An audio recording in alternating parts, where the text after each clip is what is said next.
Hello, everyone. It is a pleasure to be here with you, together with Dr. Chris Elias, who from the very beginning in 2012 served as an original co-chair of the FP2020 reference group. And this launch event is a testament to the evolution of a family planning partnership like no other. It is about looking to the future, aspiring for bigger results, and pushing ourselves even harder to end the unmet need for modern contraception. As we stay focused on that critical goal, it's also important that we look back and we take stock how far we have come. I'm proud of the work of the FP2020 reference group. I'm proud of our efforts in charting the course for family planning across the world. And before I turn to you, Chris, just allow me to acknowledge the invaluable leadership of my predecessor, Professor Babatunde Oshotimehin. He passed away in 2017 after serving as co-chair of the reference group for more than half of the time of the FP2020 partnership. Dr. Oshotimehin, Prof, as we knew him, was a true visionary. He left an indelible footprint on the global family planning community. Thank you, and over to you, Chris. Well, Natalia, thank you. And I particularly appreciate and want to echo your appreciation for Dr. Oshotimehin's legacy. As you know, for the 5 years I served as co-chair of the reference group with him, we often joke that he was co-chair 1 and I was co-chair 2. He is deeply missed, and he would be very proud of the pivotal role that the reference group has played over the past decade in shaping the global family planning agenda. For me, Dr. Babatunde will always be co-chair 1. Indeed. And the reference group has been pivotal. It has set the strategic direction of family planning globally. And it's been an honor for me to serve as the subsequent co-chair. And now, with our sights set on the year 2030, we're even more determined to realize that shared vision. It's a world where every woman and every girl can make informed decisions about her reproductive health. And although I will no longer be co-chairing the reference group, I stay energized. I'm energized by the new leadership that's coming to the table. And it's been an honor for me too to serve as a member of the governing board. Thank you, Natalia. And on behalf of the Bill Melinda Gates Foundation, we're very proud to be part of the launch of the FP2030 partnership. For nearly a decade, the foundation has been working alongside many inspiring leaders to mobilize support for the FP2020 partnership, from calling for revitalized commitments at the 2017 London Summit on Family Planning, to supporting the FP2020 partnership in building its vision for a new decade, for a new country-led chapter in this family planning movement. I want to thank our fellow reference group members for their leadership and their commitment in supporting FP2020's transformational work to empower more women and girls to make decisions about their own futures and their own health. Natalia, looking ahead, what are you most excited about? Well, what I'm really excited about most is the vision as we move forward. That the past couple of years certainly tested our resolve. We've been beset by the devastating impact of the COVID-19 pandemic. We've had to grapple with a concerted pushback against sexual and reproductive health and rights, and not to mention the ongoing threat of climate change, which disrupts and displaces communities worldwide. And yet, our hardy band of family planning partners continues to grow. It adapts, and in fact, it thrives because of that community vision that we hold for 2030.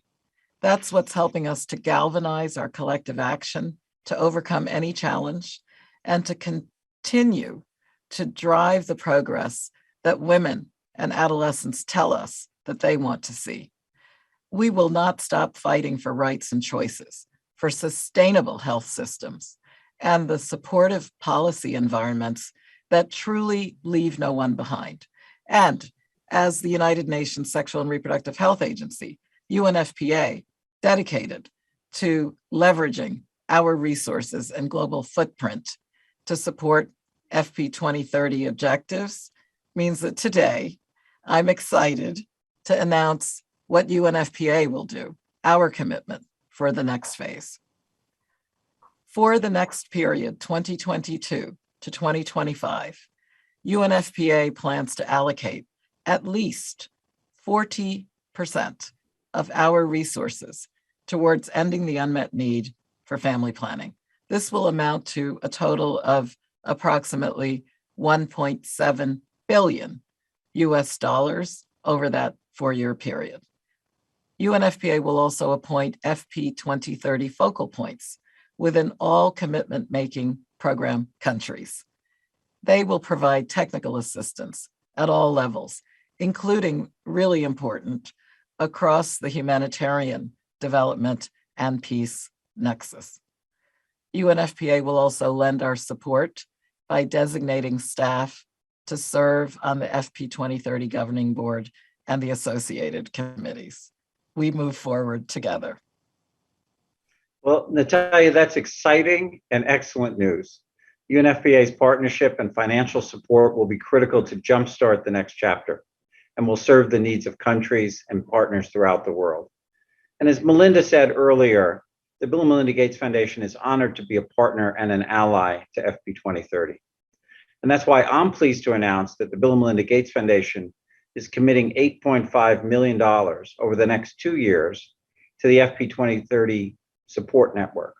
This support for FP2030 is an important part of the much larger commitment of $1.4 billion that the foundation will invest in family planning over the next 5 years, focusing on supporting a large network of partners, developing new contraceptive technologies, as well as innovative strategies to inform and empower women and girls.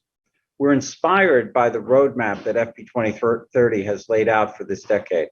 It puts countries in the driver's seat, bringing more and diverse partners to the table who are poised to listen to and meet the needs of women and adolescent girls around the world. And we're confident that this bold and transformational vision is setting up the family planning movement to successfully navigate the unprecedented challenges that you highlighted of COVID-19 and to build back a more resilient, gender equal world where women and girls everywhere have the healthcare that they need to plan their futures. Over to you.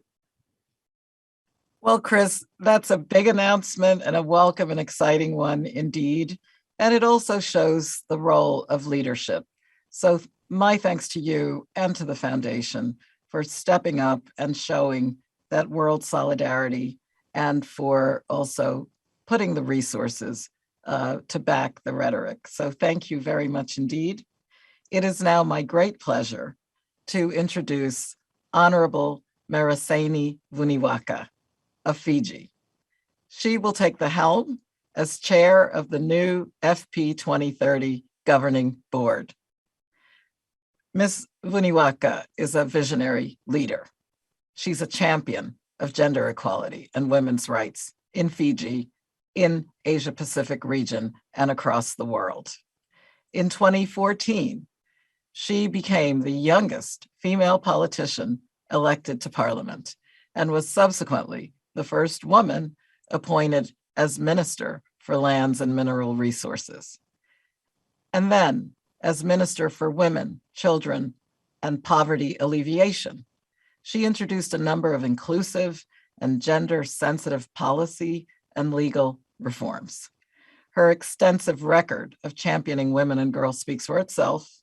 However, I invite you to read more about her and her background on the FP2030 website. Honorable Mereseini Vuniwaqa, Chris Elias and I are so pleased to welcome you to lead the FP2030 family.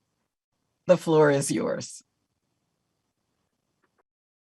Thank you so much for the warm welcome, Natalia and Chris. It is incredible to hear of UNFPA's and the Gates Foundation's new commitments to FP 2030.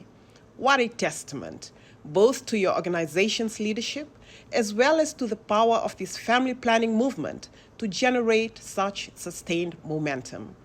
As co-chairs of the FP 2020 reference group, you set a high bar indeed for how to strategically harness political will and translate vision into concrete action. The new FP 2030 Governing Board owes you a debt of gratitude for your passion, your vision, and your discipline in helping us get where we are today. Thank you. I'm thrilled to be here in my first public event as chair of the new FP 2030 Governing Board. Having led regional consultations to review and reiterate ICPD and Beijing commitments, I understand how the power of a global platform such as FP 2030 can bring us together in a sense of shared responsibility and aspiration. It is my goal to use the lessons of FP 2020 to push ourselves as never before to build toward an ever more accessible and inclusive partnership. That is why FP 2030's new governing board will be made up of representatives from a range of backgrounds: governments, multilateral agencies, donors, global NGOs and civil society, and youth organizations. In order to have a truly representative board, we must have diversity in terms of gender, age, geography, sexual orientation, and background. We need young leaders sitting at the table with seasoned leaders. We need dialogue that is meaningful, nuanced, and enriched by many different backgrounds, worldviews, and life experiences. FP 2030 tells a global story, one in which all partners should see and hear their own stories. I'm sincerely humbled to be stepping into the role of chair at such a pivotal time as we reimagine together what this partnership can be. I look forward to working alongside many of you over the coming years and to write the next chapter. Thank you.